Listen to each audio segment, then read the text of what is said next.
Indian ക്രിക്കറ്റിന്റെ എക്കാലത്തെയും മികച്ച പ്ലെയർ, എക്കാലത്തെയും മികച്ച ക്യാപ്റ്റൻ, ഇത് രണ്ടും കൂടെ കൂട്ടി വെക്കുമ്പോൾ പൊങ്ങി വരുന്ന പേര് MS ധോനി എന്നുള്ളതായിരിക്കും. അദ്ദേഹം ഇപ്പോ ഒരു നാർസിസ്റ്റിക് ബിഹേവിയറിന് ഉടമയാണ് എന്ന് പറഞ്ഞാൽ ആരാധകർ പോലും ശരിവെക്കും. അദ്ദേഹത്തിന്റെ ഈഗോയിസ്റ്റിക് ക്യാരക്ടർ കൊണ്ടാണ് ചെന്നൈ സൂപ്പർ കിങ്സ് എന്നുള്ള അദ്ദേഹത്തിന്റെ തന്നെ IPL ടീം നിലം പതിച്ചിരിക്കുന്നതെന്നും നമുക്ക് പറയാൻ പറ്റും. ധോനിയുടെ ക്യാപ്റ്റൻസിയിൽ CSK അവരുടെ 5ാമത്തെ കപ്പടിക്കുമ്പോൾ IPL നിന്ന് റിട്ടയർമെന്റ് എടുക്കാൻ ഏറ്റവും പറ്റിയ അവസരമായിരുന്നു അത്. തുടക്കം മുതലേ ചെന്നൈയുടെ നെക്സ്റ്റ് ഫേസ് അല്ലെങ്കിൽ ക്യാപ്റ്റൻസി ഏൽപ്പിക്കാനുള്ള ആളെന്നുള്ള നിലയിൽ ചെന്നൈ സൂപ്പർ കിങ്സ് വളർത്തിക്കൊണ്ടുവന്ന ഒരു പ്ലെയർ ആണ് ജഡേജ. ജഡേജ ക്യാപ്റ്റൻസിയിൽ തുടക്കക്കാരൻ എന്നുള്ള നിലയിൽ സ്ട്രഗിൾ ചെയ്ത സമയത്ത് തന്റെ സപ്പോർട്ട് കൊടുത്ത് ഒരു ക്യാപ്റ്റനായി അവനെ വളർത്തിക്കൊണ്ടുവരുന്നതിന് പകരം സൈലന്റ് ആയിട്ട് സിംപിളി അദ്ദേഹത്തെ ക്യാപ്റ്റൻസിയിൽ നിന്ന് റിമൂവ് ചെയ്തു. തന്റെ ലെഗസി വീണ്ടും വീണ്ടും ഉച്ചസ്ഥായിയിൽ എത്തിക്കാനാണ് ധോനി നോക്കിയത്.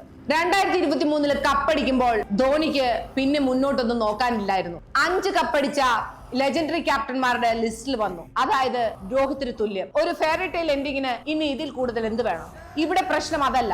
ധോനി 16 വർഷം കൊണ്ട് നേടിയത് വെറും 8 വർഷം കൊണ്ട് രോഹിത് ശർമ്മ നേടുന്നു. പിന്നീട് ധോനിനെ കമ്പയർ ചെയ്യുന്നത് രോഹിത്തുമായിട്ടാണ്. ശരിക്കും പറഞ്ഞ ധോനി ജീവിതം കൊടുത്ത് അല്ലെങ്കിൽ ജീവൻ കൊടുത്ത് കൊണ്ടുവന്നവനാണ് രോഹിത് എന്ന് ധോനി ഇപ്പോഴും ഉറച്ചു വിശ്വസിക്കുന്നു. രോഹിത്തിന്റെ മുമ്പില് തന്റെ 5 കപ്പ് പോരാ, തനിക്ക് 6ാമതൊരു കപ്പ് കൂടെ ഉണ്ടെങ്കിലേ ശരിയാവുള്ളൂ എന്നുള്ള ധോനിയുടെ ഈഗോയാണ് ധോനിയെ കൊണ്ട് ഈ വയസ്സാം കാലത്തും ബാറ്റ് എടുപ്പിക്കുന്നത്.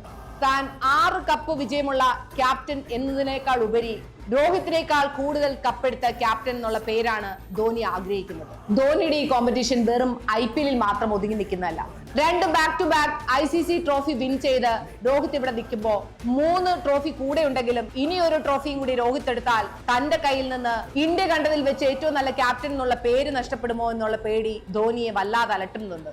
ധോനി 10 വർഷം കൊണ്ട് അച്ചീവ് ചെയ്താണ് ഈ 3 ട്രോഫീസ്. പക്ഷേ വെറും 4 വർഷത്തിനുള്ളിൽ ബാക്ക് ടു ബാക്ക് 2 ട്രോഫികളുമായി രോഹിത് ശർമ്മ നിൽപ്പുണ്ട്. ഇനി നമുക്ക് തിരിച്ച് IPL ധോനിയുടെ കളികളിലേക്ക് തന്നെ തിരിച്ചു വരാം. 2024 ഋതുരാജ് ക്യാപ്റ്റൻസി ഏറ്റെടുക്കുന്നു. ഓൾമോസ്റ്റ് പ്ലേ ഓഫ് വരെ ടീമിനെ എത്തിക്കാൻ ഋതുരാജിന് സാധിക്കുന്നു. അതിനുശേഷം 2025 വരുമ്പോൾ 5 മാച്ച് കഴിഞ്ഞ് 4 തോൽവികളുമായി CSK നിൽക്കുമ്പോൾ ഋതുരാജിന് ഇഞ്ചുറി നേരിടുന്നു. ഇതോടുകൂടി ഋതുരാജിനെ സൈലന്റ് ആയി ക്യാപ്റ്റൻസിയിൽ നിന്ന് ഒഴിവാക്കുന്നു.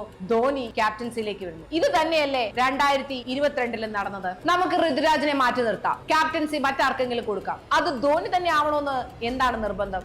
ജഡേജ നിപ്പില്ലേ? ജഡേജയെ ഇതുവരെ ഗ്രൂം ചെയ്തെടുക്കാൻ അവർക്ക് സാധിച്ചില്ലേ? ഇനി വേണ്ട, അശ്വിനില്ലേ അവിടെ? അദ്ദേഹം ഇതിനു മുമ്പ് വേറൊരു ടീമിന് ക്യാപ്റ്റനായി നിന്നിട്ടുള്ള ആളാണ്. ക്രിക്കറ്റ് IQ കൂടുതലുള്ള മനുഷ്യനാണ്. ചെന്നൈയുടെ തന്നെ സ്വന്തം മണ്ണിൽ പിറന്നവനാണ്. അദ്ദേഹത്തെ ക്യാപ്റ്റനാക്കി കൂടായിരുന്നോ?